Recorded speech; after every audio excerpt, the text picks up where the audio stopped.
Min statistika tal-Kummissjoni Ewropea irriżulta li l-prezz tal-petrol u d-diesel żdied f'ħafna pajjiżi fl-Ewropa għat-tieni ġimgħa konsekuttiva. Il-prezz medju tal-petrol fiż-żona euro tela għal €1.35, jiġifieri żieda ta' 4 ċenteżmi, filwaqt li dak tad-diesel żdied b'4 ċenteżmi wkoll, jiġifieri għal €1.19 il-ċenteżmu. Dan wara li l-ġimgħa li għaddiet kien hemm żieda oħra ta' ċenteżmu fuq il-prezz tal-petrol u d-diesel. Dan ifisser li Malta rat tnaqqis ta' 4 ċenteżmi fl-istess żmien li l-prezzijiet madwar l-Ewropa żdiedu b'5 ċenteżmi.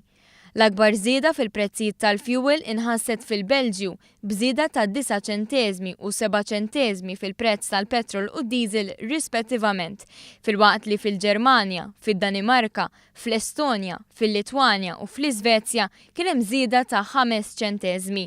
Kien biss f'Malta, f'Ċipru, fl-Slovakkja u fir-Repubblika Ċeka li l-prezzijiet baqgħu stabbli jew naqsu. Fil-pajjiżi l-oħra kollha kien hemm żidiet.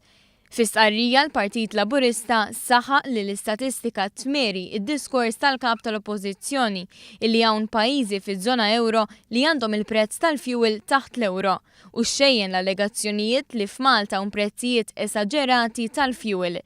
L-istqarrija temmet tgħid li l-politika tal-Gvern se twassal biex fix-xhur li ġejjin ikomplu jorħsu l-prezzijiet minkejja li l-indikazzjonijiet huma li l-prezz tal-fuel fl-Ewropa se jola sew u dan huwa frott il-politika għaqlija ta' dan il-Gvern.